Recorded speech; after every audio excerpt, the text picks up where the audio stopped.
नमस्कार, आप देख रहे हैं आज तक। मैं हूं गौरव सावंत। अफगानिस्तान में तालिबान ने क्या खूब सरकार बनाई है। अफगानिस्तान के जो नए प्रधानमंत्री हैं वो यूनाइटेड नेशंस की मोस्ट वांटेड लिस्ट में शामिल है। बामियान में भगवान बुद्ध की प्रतिमा तोड़ने के मुजरिम हैं।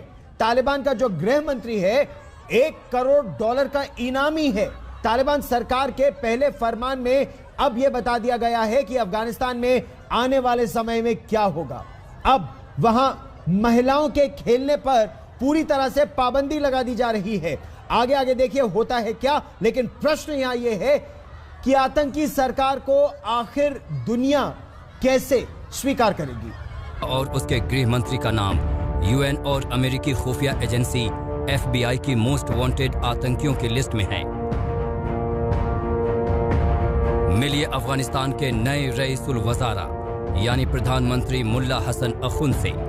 अमेरिका पर अल-कायदा की ओर से किए गए 9/11 हमले के दौरान जनाब टॉप तालिबानी नेता थे। बतौर कमांडर इन्हीं के देखरेख में बामियान में बुद्ध की प्रतिमा को ध्वस्त किया गया था। क्या खूब प्रधानमंत्री है अफगानिस्तान का, जो यूएन की प्रतिबंधित लिस्ट में मोस्ट वांटेड आतंकी के तौर पर शुमार है, क्योंकि ये तालिबान के संस्थापक मुल्ला उमर का सहयोगी और सलाहकार भी रह चुका है। मुल्ला हसन अखुंद प्रधानमंत्री के तौर पर एक कॉम्प्रोमाइज्ड कैंडिडेट है। कंधारी और हक्कानी नेटवर्क वाले तालिबानी आपस में प्रधानमंत्री पद को लेकर लड़ पड़े। गोली तक चल गई थी। हक्कानी को हैबतुल्लाह खुंज़ादा मंजूर नहीं था। अब जरा तालिबानी सरकार के दूसरे मोस्ट वांटेड आतंकी पर गौर कीजिए। यह है सिराजुद्दीन हक्कानी, जो अब अफगानिस्तान का गृह मंत्री बन गया है। हक्कानी यूएन की आतंकी लिस्ट में मोस्ट वांटेड के तौर पर शामिल है और इस पर $1 करोड़ का इनाम है। अमेरिकी खुफिया एजेंसी FBI की लिस्ट में भी ये मोस्ट वांटेड आतंकी है। यही नहीं, हक्कानी नेटवर्क का ये सरगना पाकिस्तान की खुफिया एजेंसी ISI का पिट्ठू भी है, जिसे गृह मंत्री बनवाने के लिए ISI ने एड़ी चोटी का जोर लगा दिया। हैरानी तो यह है कि अमेरिका ने 9/11 का बदला लेने के लिए अफगानिस्तान में घुसा और 20 साल बाद उसके जाते ही वहां उन आतंकियों की सरकार बन गई जिसकी तलाश अमेरिका करता रहा। अब अफगानिस्तान का प्रधानमंत्री मुल्ला हसन अखुंद, उसका गृह मंत्री सिराजुद्दीन और मुल्ला उमर का बेटा मुल्ला याकूब रक्षा मंत्री है। ये तीनों ही कट्टरपंथी हैं, जबकि प्रधानमंत्री पद के दावेदार बताए जा रहे दोहा गुट के मुल्ला बरादर को उप प्रधानमंत्री पद दे दिया गया है। वहीं विदेश मंत्री के दावेदार और दोहा में भारत के राजदूत दीपक मित्तल से बात करने वाले शेर अब्बास टानी कज़ई को उप विदेश मंत्री बना दिया गया है। तालिबान के इस नई सरकार पर पाकिस्तान की छाप है। यूएन में अफगानिस्तान के स्थायी प्रतिनिधि गुलाम M इसाक ज़ई ने कहा है कि यह कतई समावेशी सरकार नहीं है। As I speak, and today Taliban announced their government, it is anything but inclusive.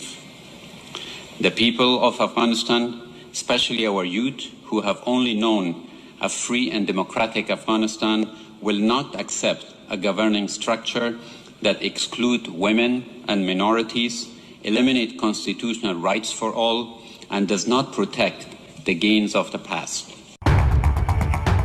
प्रधानमंत्री की दौड़ में आगे चलने वाला मुल्ला बरादर हाशिए पर चला गया।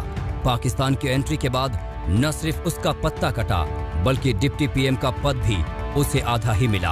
अब सवाल यह है कि आतंकियों की ये सरकार कैसे चलेगी? दुनिया कैसे स्वीकार करेगी कि जिसे आतंकी माना वो सरकार का मुखिया हो? गौरव सावंत के साथ आज तक ब्यूरो।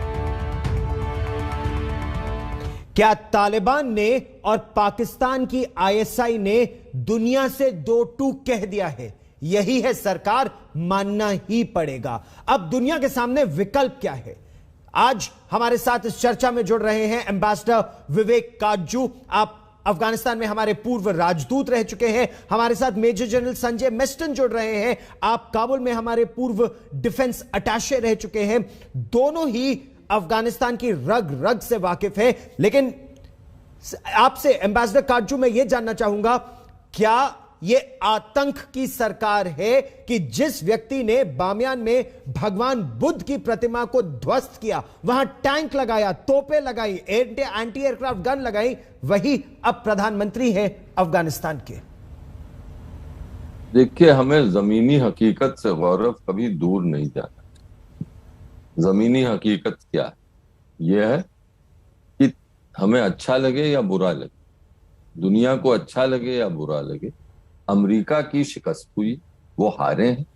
20 साल वहां रहे अफगानिस्तान में, आखिरकार उनको जाना ही पड़ा। दूसरा, तालिबान की विजय। हाँ, ये सच है कि तालिबान को पूरा समर्थन दिया है पाकिस्तान। ये कड़वा सच है, लेकिन ये सच है। अब दुनिया के सामने विकल्प क्या? या तो दुनिया कह दे कि इस सरकार को नकार दे। क्या दुनिया में ये एकता है आज के दिन? क्या महाशक्तियों में ये एकता है कि वो इस सरकार को नकार दें? या वो हर देश, रूस, चीन, पाकिस्तान को तो छोड़ ही दे, रूस, चीन अपना हित देखें, अपना स्वार्थ देखें। मेरा अनुभव ये कहता है जी, मेरा अनुभव ये कहता है कि आतंकवाद के खिलाफ लड़ाई दुनिया ने जो सदियों झेली, 20 साल 9/11 को होने को आए, 9/11 के बाद भी झेली है। अफसोस यह है कि आतंकवाद की लड़ाई में दुनिया एक नहीं। और यही भारत लगातार संयुक्त राष्ट्र में भी कहता आ रहा है कि आतंक के खिलाफ एक कन्वेंशन होना चाहिए, सबको एकजुट होना चाहिए। लेकिन एम्बेसडर साहब, आपने एक बहुत महत्वपूर्ण प्रश्न उठाया, पाकिस्तान का क्या रवैया है, चीन का क्या रवैया है, उस पर हम चर्चा करेंगे। लेकिन जनरल मेस्टन, क्या यह पाकिस्तान की आईएसआई की जीत है? जिस तरह से मुल्ला बिरादर को डिप्टी प्राइम मिनिस्टर बनना पड़ा, लेकिन मुल्ला हसन अखुंद जो बिल्कुल इस्लामिक हार्डलाइनर है, उनको प्रधानमंत्री बना दिया गया। हक्कानी नेटवर्क में सिराजुद्दीन हक्कानी को गृह मंत्री बना दिया गया। उनके अंकल खलीलुर रहमान हक्कानी को रिफ्यूजी मंत्री बना दिया, और एफपैक बॉर्डर से लेकर काबुल तक उन्हीं का वर्चस्व होगा। क्या यह आईएसआई की छाप है?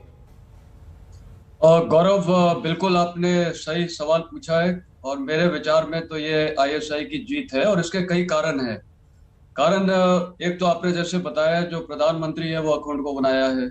दूसरा, ये हक्कानी ग्रुप के तो 2 लीडर्स को, तो एक को तो इंटीरियर मिनिस्टर बना दिया, एक को एजुकेशन मिनिस्टर बना दिया है। अब ये क्यों हुआ है और कैसे हुआ है? देखिए, मैं फिर दोहराना चाहूंगा, जो शायद आपके चैनल में मैंने कल भी बोला था, कि ये जो पीस टॉक्स हुई थी वो यूनाइटेड स्टेट्स के बीच में हुई थी और तालिबान के बीच में हुई थी। हक्कानी का इसमें कोई रोल नहीं था जी। हक्कानी कौन लेके आया? पाकिस्तान लेके आया। जो इंटरनल डिफरेंसेस और रिफ्ट हुए थे अभी ये तालिबान के अंदर में, क्वेटा शुरा के अंदर, वो क्या नाम है, पाकिस्तान ने कराया, आईएसआई ने कराया। तो इसमें पाकिस्तान की जीत है। और बल्कि जैसे एम्बेसडर साहब ने बोला है, वो उन्होंने बिल्कुल कड़वा सच तो प्रकट किया है, लेकिन कुछ चीजें उसमें अभी मिसिंग है। देखिए, एक तो है कि नॉन इंक्लूसिव गवर्नमेंट तो ये है नहीं, कोई भी एथनिसिटी ग्रुप है नहीं, विमेन कोई भी नहीं है, बिल्कुल ह्यूमन राइट्स वायलेशन हो रहे हैं। उनकी टेरिटरी का इस्तेमाल किया गया था, जहां पर 190 से ज्यादा लोग अभी मारे गए थे जब ये एयर इवैक्यूएशन हो रहा था। तो सारे बेसिक फंडामेंटल जो इनकी पीस ट्रीटी में थे वो अभी भी वायलेट हो रहे हैं। तो ये सब देखते हुए मेरे को लग रहा है, सबसे पहला सवाल तो अभी आपसे रिक्वेस्ट करूंगा, ये जो बहुत अहमियत इसमें पूरे डील में रखी थी वो ज़ल्मे खलीलजाद ने रखी थी। ज़ल्मे खलीलजाद से पूछना चाहिए कि उन्होंने फ्यूचर देखा क्या था, कि बस तालिबान को लॉन्च कर देना, कुछ सोचा था उन्होंने? और ये हक्कानी कहां से उन्होंने अभी एक्सेप्ट कर लिया है? तो मेरे को लगता है शायद अभी जिस प्रकार क्या अमेरिका के पास अब कोई विकल्प बचा ही नहीं? क्योंकि एक बैठक पाकिस्तान ने बुलाई है इस समय, एम्बेसडर काजू, और यह बैठक पाकिस्तान के विदेश मंत्री ने बुलाई है, जिसमें उन्होंने अफगानिस्तान के पड़ोसी देशों के विदेश मंत्री, जिसमें रूस, चीन शामिल है, कजाकिस्तान, उज्बेकिस्तान, किर्गिस्तान, ईरान, इस तरह के देश शामिल हैं, उनको बुलाने का प्रयास है। तो क्या यह प्रयास है कि इस सरकार को मान्यता दे दी जाए? अमेरिका चाहे चुप जो बोले, और अमेरिका तो अब जैसा आपने कहा उसकी शिकस्त हुई, अमेरिका की हार हुई, तो वो एक कोने में जाके बैठ जाएगा। नहीं, 2 चीजें मैं कहूंगा आपसे। पहली चीज तो ये मानना कि हक्कानी जो है वो तालिबान का हिस्सा नहीं है, गलत। हमें ये नहीं भूलना चाहिए कि सिराजुद्दीन हक्कानी अब नंबर 2 पर है जी तालिबान की लिस्ट, नेताओं की लिस्ट। सबसे पहले हैबतुल्लाह अखुंडजादा, उसके बाद सिराजुद्दीन का नंबर आता। दूसरी चीज, अमेरिका की शिकस्त जरूर हो गई, लेकिन अमेरिका के पास एक बहुत बड़ा हथियार अभी भी, और वो हथियार है कि वो और उसके पश्चिम जो और साथी देश हैं वो तालिबान सरकार के नाक और पाकिस्तान के अगर चाहें तो नाक में दम कर सकते। वो उनके पास हथियार है धन का, जी, आर्थिक मदद का। जो चीन और रूस उस गैप को, अगर रह गया गैप, तो उस गैप को वो भर नहीं पाए। $8.5 बिलियन प्रति वर्ष। क्या, लेकिन एक शब्द मैं कह दूं, लेकिन सवाल यह है क्या अमेरिका और उसके जो पश्चिम दोस्त हैं, देश दोस्त हैं, उनमें ये इच्छा शक्ति है कि वो आगे अफगानिस्तान में अस्थिरता की स्थिति भी स्वीकार करें? वहां पर प्रश्न चिन्ह है, क्योंकि इस वक्त वो ये जानते हैं कि अगर अफगानिस्तान में अस्थिरता हो गई तो फिर आतंकवादी गुट जैसे दाइश, जैसे अलकायदा फिर से आ जाएंगे, और वो उनको कबूल नहीं है, क्योंकि वो उनके लिए सबसे बड़ा खतरा है। ये बहुत तो बहुत बड़ी चिंता की बात है। रहेंगे। लेकिन महिलाओं का, जैसा जनरल मिस्टन आप कह रहे थे, ना महिलाओं का रिप्रेजेंटेशन है, ना महिलाओं का मंत्रालय है। मंत्रालय ही हटा लिया विमेन्स वेलफेयर का। आज उनके स्पोर्ट्स मिनिस्टर और एजुकेशन मिनिस्टर कह रहे हैं कि महिलाओं को पढ़ने की आवश्यकता ही नहीं है। यही नहीं, केवल एक उज़्बेक, 2 उज़्बेक, 1 ताजिक, कोई शिया नहीं, यानी माइनॉरिटी रिप्रेजेंटेशन या एथनिक ग्रुप रिप्रेजेंटेशन नहीं। तो क्या दुनिया इसे मानेगी? मेरे को लगता है शायद दुनिया नहीं मानेगी, क्योंकि थोड़े दिन पहले यूरोप यूनियन ने भी कुछ स्टेटमेंट्स दिए थे और उन्होंने बोला था जब तक इंक्लूसिव सरकार नहीं होगी तो वो मान्यता नहीं देगी। तो जैसे एम्बेसडर कारजू भी बोल रहे हैं, उनका क्या रवैया रहेगा? मेरे को लगता है ईयू और शायद अमेरिका भी काफी अब सोच विचार उसको करना पड़ेगा कि करना क्या है। देखिए, इसमें प्लसेस और माइनसेस तो हैं डिसीजन मेकिंग में, पर जहां तक अभी मेरे को लगता है, देखिए ईरान का भी अभी स्टैंड शायद फर्म हो जाएगा, वो इसको सपोर्ट नहीं करेंगे। और मेरे को अभी ये भी लग रहा है, जैसे अभी NSA रशिया के आए हुए हैं हमारे पास, और चीफ ऑफ ये CIA के चीफ अमेरिकन जी, तो मेरे को लग रहा है कि शायद यहाँ पर कुछ डिस्कशन ऐसे निकलेंगे कि पाकिस्तान का रोल आएगा और शायद कुछ कॉमनैलिटी आएगी except for China and Pakistan. बड़ी खबर, और इस पर लगातार रहेगी नजर। आप दोनों मेरे साथ जुड़े। तालिबान के खिलाफ महिलाएं एक बार फिर सड़कों पर हैं। तालिबान ने जिस नई सरकार का ऐलान किया उसमें कई लोग ऐसे हैं जो आतंक की फेहरिस्त में है, जिन पर करोड़ों रुपए का या FBI ने या फिर यूनाइटेड नेशंस ने इनाम रखा है। और इसमें तालिबान की सरकार के प्रधानमंत्री शामिल हैं, कई बड़े नेता, जिसमें उनके गृह मंत्री या आंतरिक सुरक्षा के मंत्री सिराजुद्दीन हक्कानी शामिल हैं।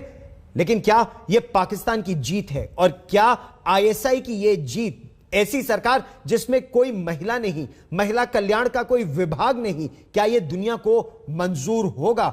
यह बड़ा प्रश्न है। एक छोटा सा ब्रेक लेंगे। इस बड़ी खबर पर लगातार रहेगी नजर। आप देखते रहिए आज तक।